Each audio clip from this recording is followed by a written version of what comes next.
महिला दिवस की पूर्व संध्या पर आज हम 20वीं शताब्दी के आरंभ में हुई महिला क्रांति की बात करेंगे। 20वीं शताब्दी वह समय था जबकि विश्व में चारों ओर महिलाएं अपने अधिकारों की मांग कर रही थीं और वहाँ पे बात हो रही थी 1911 में कि हम महिला दिवस मनाएं। महिलाओं की कॉन्फ्रेंस होती थी जिसमें महिला अपने अधिकार मांगती थीं। परंतु भारत का चित्र थोड़ा भिन्न था। वहाँ कोई भी महिला कॉन्फ्रेंस महिला अधिकारों के नाम पर नहीं हुई, यह सभी महिला कर्तव्यों के नाम पर हुई। और वह एक समय था जब हमारी महिलाओं ने जो एक सेट फेमिनिज्म का पैटर्न है कि वह घर गृहस्थी तक सीमित रहें, उनको एक अच्छा वातावरण मिले, सेफ एंड सिक्योर एनवायरनमेंट मिले, इन सभी भ्रांतियों को हमारी महिलाओं ने तोड़ दिया था। इसके पहले भी हमारी महिलाओं ने इन भ्रांतियों को तोड़ा। हम सबने नाम सुना है रानी चिन्नम्मा का, लक्ष्मीबाई का, भीमाबाई होलकर का, बेगम हजरत महल का, जिन्होंने 1857 के प्रथम स्वतंत्रता संग्राम में भी अपनी तलवारबाजी का लोहा जो था वह विश्व के सामने दिखा दिया था और अंग्रेज फौजों को अच्छा खासा भयाक्रांत कर दिया था। लेकिन 20वीं शताब्दी जब आई तब चारों ओर एक क्रांति की लहर बहने लगी। जो हमारी प्रथम स्वतंत्रता संग्राम की अधिकांश नायिकाएं हैं, वे अपने राज्यों को बचाने के लिए युद्ध भूमि में कूदी। लेकिन जो हमारी 20वीं शताब्दी की महिला क्रांति थी, इसमें कोई भी व्यक्तिगत हित या व्यक्तिगत स्वार्थ नहीं था। यह तो देश हित और देश की स्वतंत्रता के लिए किया गया आंदोलन था। बंगाल इसमें सबसे अग्रणी भूमिका निभा रहा था। 1921 में सियालदास ने नारी कर्म मंदिर की स्थापना की। 1928 में सुभाष चंद्र बोस ने महिला राष्ट्रीय संघ चालू किया और वहीं पर all Bengal young men's association का नाम बदलकर ऑल बंगाल यूथ एसोसिएशन कर दिया गया और वहाँ पर लड़कियों को भी उसमें सदस्यता दी जाने लगी। गांधी जी ने 1930 में नारा लगाया कि हमारी महिलाएं बाहर निकलें और उसके साथ साथ एक मतलब छोटे मोटे इंसिडेंट्स न हो के एक महिला क्रांति की बाढ़ आ गई और उनके असहयोग आंदोलन में 10 अप्रैल 1930 के दिए गए संदेश के बाद महिलाएं उतरने लगीं और वो जेल भरने लगी। लेकिन आज खास तौर से हम बात करेंगे असहयोग आंदोलन की शांत महिलाओं को छोड़कर जो महिलाएं सशक्त क्रांति में आगे आईं उनकी, और उसमें अग्रणी रहा बंगाल। सबसे पहले हम देखते हैं कि शांति घोष और सुनीति चौधरी यह मात्र 14 और 15 वर्ष की कन्याएं थीं जिन्होंने कोमिला के डिस्ट्रिक्ट मजिस्ट्रेट, जिसको हम उस समय जिलाधीश कहा करते थे, उसका मर्डर कर दिया उसके दफ्तर के अंदर पहुंचकर। यह 14 दिसंबर 1931 में हुआ था। उसके बाद हम देखते हैं कि कल्याणी दास, जो कि छात्र संघ की अध्यक्षा भी थीं और बहुत लोगों को सिखाती थीं, और उनके पिता बेनी माधव दास, जिनका सुभाष चंद्र बोस पर बहुत गहरा असर था, वो उनके स्कूल के हेडमास्टर थे, उनकी बेटी बीना दास ने कन्वोकेशन के दिन बेथुन कॉलेज की छात्रा थी और कन्वोकेशन के दिन ही उन्होंने आए हुए चांसलर या गवर्नर ऑफ वेस्ट बंगाल के ऊपर गोली चला दी। तो हिस्ट्री इंसिडेंट्स हमको बंगाल में बहुत दिनों से देखने को मिल गए। लेकिन आज जो दो खास अग्निकन्या जिनको हम कहते हैं, जिन दो खास अग्निकन्याओं की हम बात करेंगे, वे थीं प्रीतिलता वाडेदार और कल्पना दत्ता, जो कि चटगांव क्रांति या चटगांव, जिसको ईस्टर रिबेलियन के नाम से भी जाना जाता है, और जो पहली बार एक सशक्त क्रांति ऐसी हुई थी जिसमें ब्रिटिश शस्त्रागार या आर्मरी के ऊपर हमारे क्रांतिकारियों का कब्जा हो गया था और उन्होंने बंदूकें वगैरह सब वहाँ से उठा ली। बस उन्हें एम्यूनिशंस नहीं मिल पाए क्योंकि बंदूकें शस्त्रागार में रखी जाती थी और एम्यूनिशंस दूर एक अन्य जगह पर रखे जाते थे। अगर एम्यूनिशंस भी मिल गए होते तो यह रेड काफ़ी सक्सेसफुल होती। तो जो हमारे ये चिटगांव क्रांति आर्मरी रेड के जो सैनिक थे, उन लोगों की देखा देखी जो महिलाएं इस क्रांति दल के साथ आ गई, हम उनकी बात करेंगे।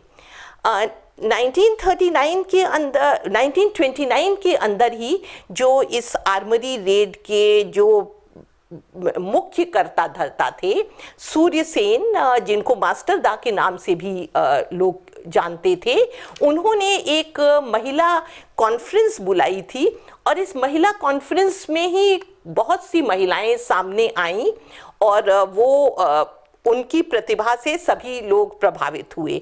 इसमें ही ये दो लड़कियां थीं, प्रीति लता वाडेदार और कल्पना दत्ता, जो कि वहीं महिला अच्छी खासी जिम्नेजियम में ट्रेनिंग ले रही थी अपनी फिजिकल फिटनेस बढ़ाने के लिए, और ये तलवारबाजी भी ये लड़कियां करती थीं और हर तरह से ये पुरुषों के समान भागने, दौड़ने, कूदने, तलवारबाजी में पुरुषों के समान ही वीर थी।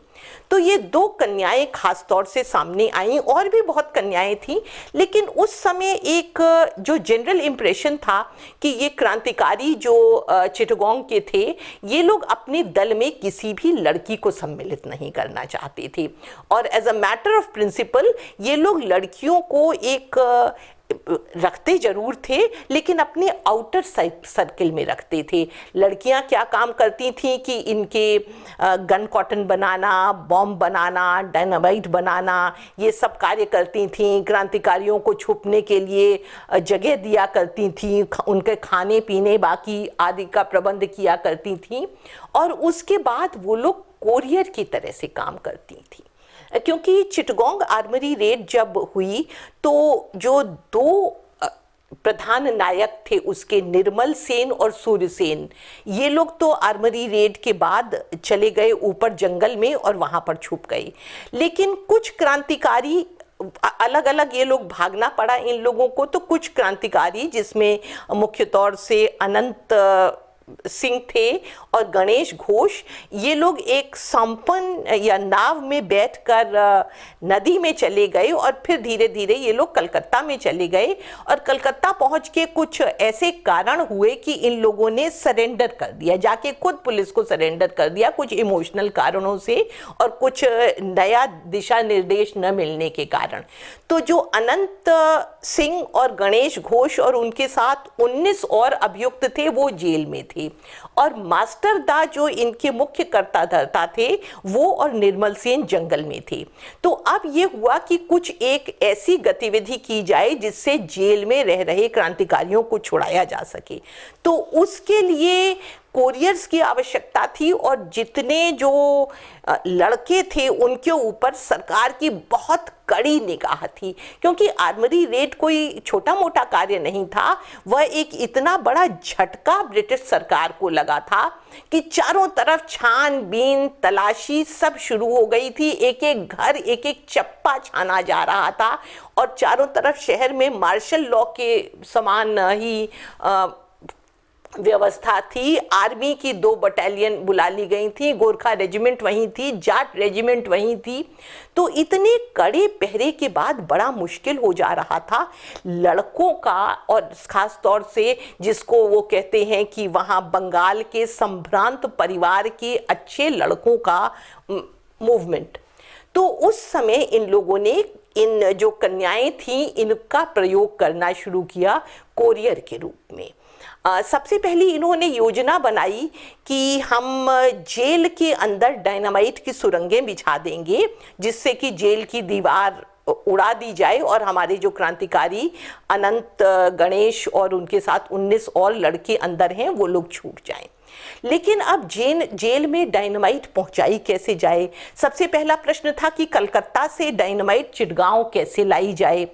तो इसके लिए उन्हें लड़कियों की आवश्यकता हुई और इसमें सबसे पहले देखा गया कि कल्पना दत्त, जो कि बीएससी केमिस्ट्री की छात्रा थी, उनको लैब से एसिड इत्यादि निकालने में आसानी होती थी, केमिस्ट्री की छात्रा, और एक संभ्रांत परिवार की भी थी, घर भी उनका बड़ा था।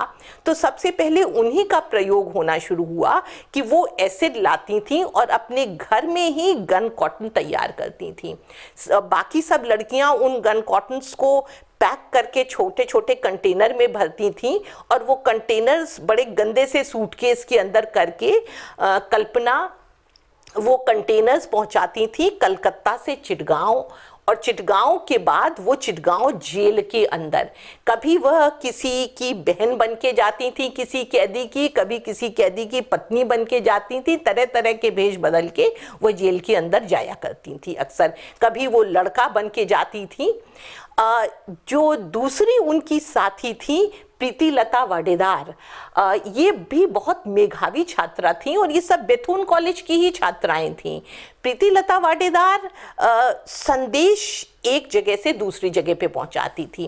प्रीतिलता ने दर्शन शास्त्र के साथ बीए ऑनर्स पास किया बेथुन कॉलेज से और उसके बाद उनको एक Nandan Kanan girls high school Chittagong के अंदर हेडमिस्ट्रेस की नौकरी मिल गई। तो वो जो जेल के अंदर क्रांतिकारी थे उन तक सूर्यसेन और साथियों के संदेश पहुंचाया करती थी, जिससे कि एक पूरी की पूरी प्लानिंग कर ली जाए कि किस तरह से जेल की दीवारों को डायनामाइट से उड़ाना है। तो दोनों के काम अलग अलग थे। इसके साथ इस काम में बहुत सी और लड़कियां भी थीं, लेकिन खास तौर से ये दो लड़कियां ने अपनी प्रतिभा इतनी दिखाई कि जो पुरुष प्रधान क्रांतिकारी दल है वह इनको किसी भी प्रकार रोक नहीं सका और फिर इनको कहना पड़ा, जब पुलिस का इनके ऊपर निगाह जाने लगी तो कहना पड़ा कि भाई तुम लोग अंडरग्राउंड हो जाओ। कल्पना को तो पकड़ के जेल में बंद कर दिया गया था क्योंकि वो एक बार कोशिश कर रही थी जो यूरोपियन इंस्टीट्यूट की तरफ रात में जाके उसको बम से उड़ाने की, लेकिन कुछ जब जिस टैक्सी से जा रही थी उसमें उनके बाल खुल गए और टैक्सी वाले को पता चल गया कि ये जो पगड़ी के नीचे ये बाल हैं तो ये लड़की है और उसने पुलिस को इन्फॉर्म कर दिया और कल्पना जो थी वो गिरफ्तार हो गई।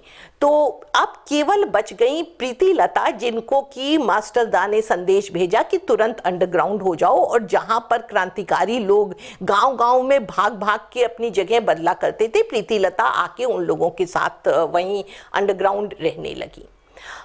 इसी बीच क्या हुआ, जब ये लोग अंडरग्राउंड थे तो एक गांव के डायनामाइट कॉन्स्पिरेसी केस जो था इसका लोगों को पता चल गया, पुलिस को पता चल गया और पुलिस तथा ब्रिटिश शासन इतना घबरा गया इस कॉन्स्पिरेसी केस के बाद कि उनकी इंटेलिजेंस विंग इतना स्ट्रांग होने के कारण चारों तरफ शहर में कर्फ्यू लगाने के बाद भी इतनी सारी डायनामाइट स्मगल होके जेल के अंदर तक पहुंची कैसे। तो उन्होंने अनंत सेन, गणेश घोष और जो लोग जेल के अंदर जो कैदी थे उनके साथ एक कंप्रोमाइज़ की कि भाई आपका मुकदमा तो चल रहा है और मुकदमा आप लोग बार बार पोस्टपोन होने के लिए कहते हैं, क्योंकि क्रांतिकारी इस वजह से पोस्टपोनमेंट चाहते थे कि जिससे कि उस बीच माइंस का काम पूरा हो सके। लेकिन उन्होंने कहा कि आप अब पोस्टपोनमेंट की कोशिश मत करिए, हम आपको ये प्रॉमिस देते हैं कि आप में से किसी भी क्रांतिकारी को मृत्यु दंड नहीं दिया जाएगा।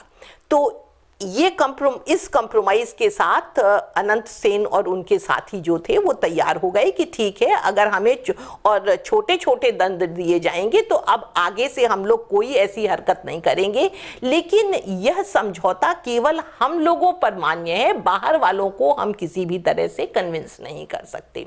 तो ये सब मास्टर दा के कहने पर ही हुआ था। तो जब ये समझौता हो गया तो ये डिसाइड हो गया कि अब हम ये जेल के अंदर काम नहीं होगा और डायनामाइट कॉन्स्पिरेसी केस नहीं होगा। तो मास्टर दा, प्रीति लता, गणेश, भोला, ये 4 लोग एक गांव में छुपे हुए थे और उसी गांव ये सूचना वहाँ एक फौजी टुकड़ी जो कि उसी जगह पे कैंप कर रही थी और जिसके इंचार्ज थे कैप्टन कैमरॉन, उनको मिली कि निर्मल सेन अपने सिपाहियों के साथ यहाँ गांव के अंदर छुपे हुए हैं। अच्छा, निर्मल सेन और जो सूर्य सेन थे, इनके ऊपर 10-10 हजार का इनाम घोषित था कि जो भी बहुत ही प्राइज्ड पोजीशंस माने जा रहे थे। 10,000 की कीमत हम इसलिए आंक सकते हैं कि उस समय जब क्रांतिकारी गाड़ी खरीदने की बात कर रहे थे तो एक कार की कॉस्ट 1930s के अंदर 2,000 रुपए में कार मिल जाती थी। इसलिए 10,000 आप मान लीजिए कि कार की कीमत का 5 गुना था, तो बहुत बड़ी रकम थी और हर अंग्रेज यही चाहता था कि किसी तरह से हम इन लोगों को अपने कब्जे में कर ले। तो ये लोग रात में एक गांव में छुपे हुए थे। वहीं गांव में एक गरीब परिवार था जिसको चारों तरफ से घर घेर लिया गया और बाहर से सिपाहियों ने फायरिंग शुरू कर दी। जब फायरिंग शुरू की तो अंदर से भी फायरिंग का जवाब इन लोगों ने गोलियों से देना शुरू किया। तो कैप्टन कैमरॉन ने देखा कि एक सीढ़ी है जो कि ऊपर से फायरिंग हो रही है घर की 2 मंजिले से, तो सीढ़ी से वो 2 मंजिले की तरफ जाने लगा। लेकिन निर्मल सेन ने गोली मारी और कैमरॉन वहीं पे लुढ़क गए, सीढ़ी से नीचे गिर गए और मर गए। कैमरॉन की इस प्रकार मृत्यु को देखकर बाकी सिपाही जो थे वो डर के भागे कि वहां जाके हम लोग और फौज की टुकड़ियों को लेके आए, तभी इन लोगों पे हमला करेंगे। तो जब वो लोग डरे तो इनको क्रांतिकारियों को समय मिल गया कि वो वहां से भाग सकें। और लेकिन इस पूरे प्रकरण में निर्मल सेन को भी काफी ऐसे घाव लगे जिसको देख के सूर्यसेन समझ गए कि अब इनका जीवन केवल 1 या 2 घंटे का है, इनको हम किसी भी तरह से बचा नहीं पाएंगे। और निर्मल सेन ने यह आदेश दिया कि जो बाकी लोग हैं वो वहां से भाग जाएं, क्योंकि कैमरॉन के मृत्यु का बदला ब्रिटिश फौज जो है वो जरूर लेगी, तो वो निर्मल सेन की प्रतीक्षा न करें, वहां से भाग जाएं। प्रीति लता जो थी वो निर्मल सेन को अपने गुरु या मेंटर के रूप में मानती थी। तो उन्हें बहुत ज़्यादा कष्ट हुआ कि भाई अब इसका बदला तो मैं लेकर ही रहूंगी। तब तक प्रीति लता इतनी कोमल विचारों की थी कि एक बार बात हो रही थी प्रीति और कल्पना के बीच में कि क्या एक भेड़ के ऊपर हम निशाना लगा सकते हैं। तो प्रीति यही कह रही थी कि नहीं, किसी निरीह प्राणी के ऊपर मैं किसी तरह से निशाना नहीं लगा सकती। लेकिन वही प्रीति, उसके अंदर इतनी ज्यादा विद्रोह की ज्वाला प्रबल हो गई कि वह तैयार हो गई कि अब किसी भी प्रकार जो भी हो मुझे अंग्रेजों से बदला लेना है और मुझे यह बता देना है कि स्त्रियां भी सशक्त क्रांति में किसी से कम नहीं हो सकती। तो कुछ दिनों के लिए तो प्रीति को भेज दिया गया उनके घर और यही कहा गया कि जब अगली क्रांति की घोषणा होगी तो तुम्हें बुला लेंगे। लेकिन प्रीति घर भी नहीं जा पाई क्योंकि घर में उनको पता चला कि वहां बाहर पुलिस लगी हुई थी, उनकी प्रतीक्षा कर रही थी। तो वो अंडरग्राउंड ही रहीं। और उसके बाद इसके पहले जो चिटगांव के क्रांतिकारी थे वे केवल ब्रिटिश सेना, हुकूमत, सरकार के ऊपर कुठाराघात करते थे। लेकिन इस जो चिटगांव की पूरी क्रांति हुई तो इन्होंने देखा कि जितने ब्रिटिशर्स थे, जितने यूरोपियंस और सफ़ेद थे, वो बहुत खुले आम क्रांतिकारियों को क्रिटिसाइज करने लगे और उनके बारे में बुरा भला करने लगे और सरकार से कहने लगे कि इनके विरुद्ध बहुत सख्त एक्शन लिया जाना है। जब अनंत सेन वगैरह को फांसी नहीं दी गई तो उसका भी बहुत कस के विरोध यूरोपियंस ने किया।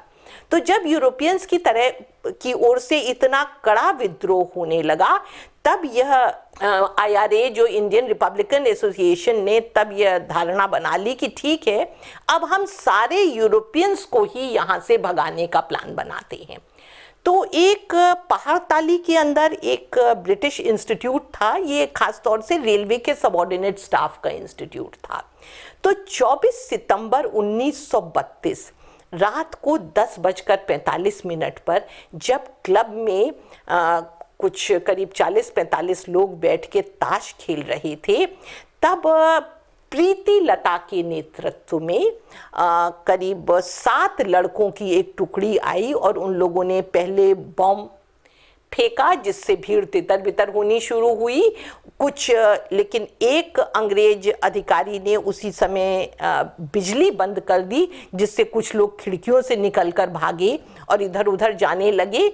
और तभी प्रीति लता ने सीटी बजाई तो जो उनके 4 और साथी थे, उन लोगों ने पूरे शहर को पर्चों से पाट दिया, जिन पर्चों के ऊपर साफ साफ यह लिखा हुआ था कि अब कोई भी यूरोपियन अपने को चिटगांव के अंदर सुरक्षित न समझे। अभी तो यह आग केवल चिटगांव में जल रही है, परंतु धीरे धीरे यह अग्नि पूरे भारत में जलने लगेगी और भारत से ही यूरोपियंस को भगा देने के उद्देश्य से हम ये सब कर रहे हैं।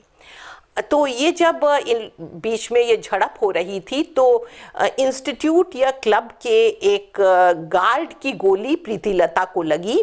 तो प्रीति लता ने बाकी जितने जो उनके अन्य साथी थे उनसे कहा कि तुम लोग भाग जाओ, और भोला से उन्होंने कहा कि तुम भी अपनी साइनाइड की पुड़िया मुझे दे जाओ, लेकिन सब यहाँ से भाग जाओ। तो उसने अब, क्योंकि यह नेतृत्व उसका था, तो उसके अपने नेता की बात को मानना सबके लिए जरूरी था। तो प्रीति लता को छोड़कर सब लोग चले गए और प्रीति ने उस समय साइनाइड की पुड़िया अपनी जवान के ऊपर रख ली, अपनी भी और जो अपने साथी से साइनाइड लिया था वह भी। तो जिस तरह से कहते हैं कि चंद्रशेखर आजाद ने कह दिया था कि जीते जी मेरे शरीर को कोई भी गोरा हाथ नहीं लगा सकता, उसी प्रकार प्रीति लता का यह संकल्प था कि घायल अवस्था में भी मैं गिरफ्तार नहीं होंगी, मुझे मृत्यु ही चाहिए। तो वो एक तरह से उन्होंने अपने चेस्ट के ऊपर भी पर्चे लगा रखे थे कि हम यह विद्रोह करना चाहते हैं और हम ये दुनिया को दिखाना चाहते हैं कि देश के लिए मरना मात्र पुरुषों का प्रेरोगेटिव नहीं है। भारतीय महिलाएं भी उतनी ही आगे आ सकती हैं जितने आगे की पुरुष आ सकते हैं। तो इंडियन रिपब्लिकन आर्मी का ये भी एक बड़ी ही सक्सेसफुल मार्च रही। उसके बाद यह था कि अब प्रीति लता तो मर गई थी, लेकिन कोई भी क्रांतिकारी या नेता अंग्रेजों की गिरफ्त में नहीं आ पाया था। तो चारों तरफ उन लोगों ने कोम्बिंग ऑपरेशन शुरू कर दिया और शहर भर में कर्फ्यू लगा दिया गया। लेकिन उस कर्फ्यू के बाद भी पर्चे बांटने और पर्चे इधर उधर भेजने का काम नहीं रुका। प्रीति लता उस समय जेल के अंदर थी, तो वो जब कुछ समय तक जेल में रही तो उनके पिताजी ने उनकी जमानत ली कि भाई प्रीति के खिलाफ कोई भी जुर्म अभी तक साबित नहीं हो पाया है, तो इनको जमानत पर छोड़ दिया जाए। तो उनके पिता उन्हें जमानत पर जेल से निकाल के लाए। वो 22 नवंबर 1932 को जेल के बाहर निकली।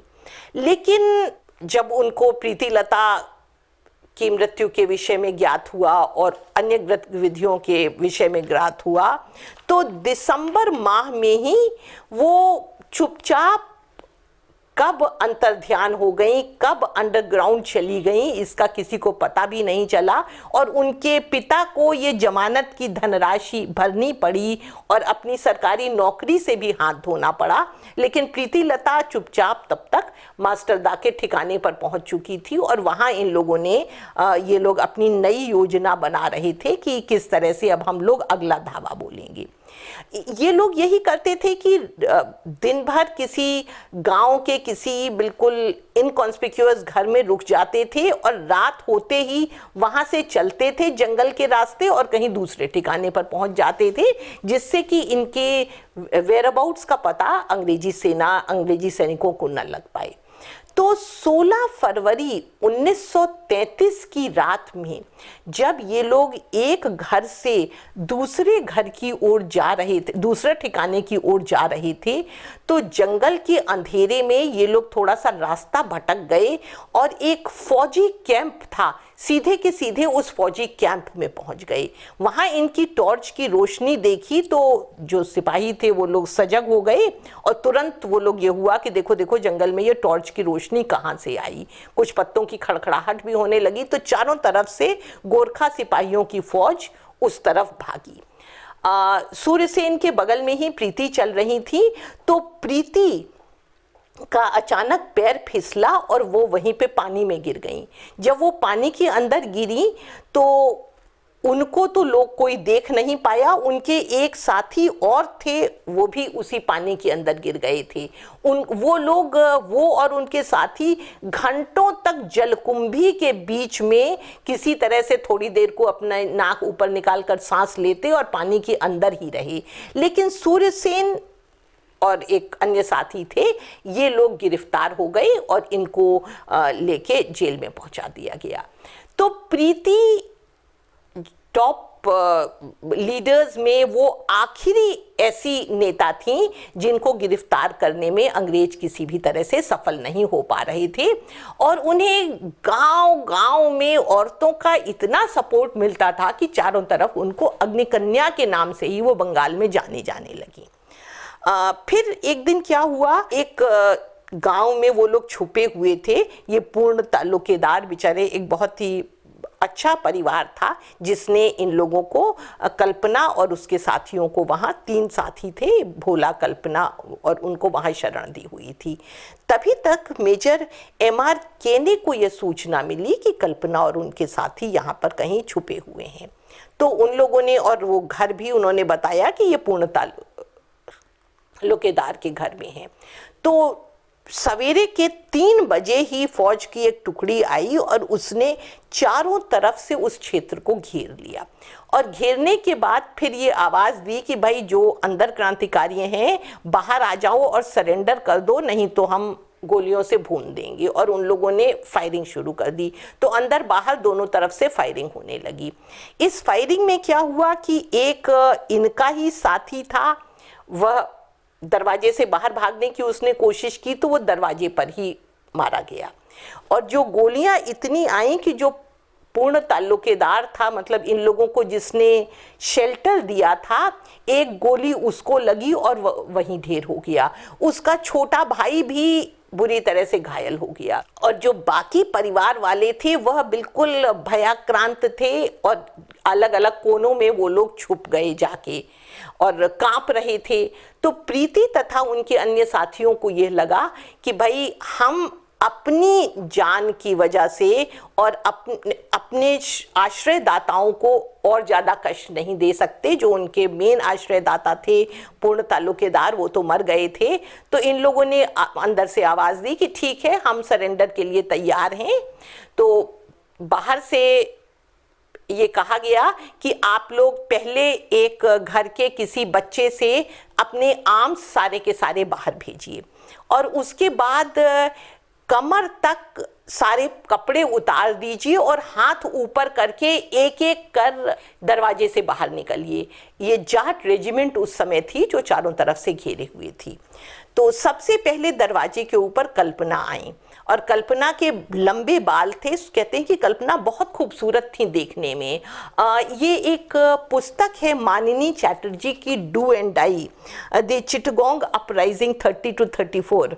इसी पुस्तक को मद्देनजर रखते हुए आशुतोष गवायकर ने एक फिल्म बनाई है खेले हम जी जान से, जहां कल्पना की भूमिका दीपिका पादुकोण ने की है और ज़्यादातर जो उनके फीचर्स वगैरह का वर्णन भी जो मानिनी जी ने किया है वह दीपिका पादुकोण की आँखों और उनकी जो आँखों की चमक है उससे वो काफ़ी कुछ मेल खाता है।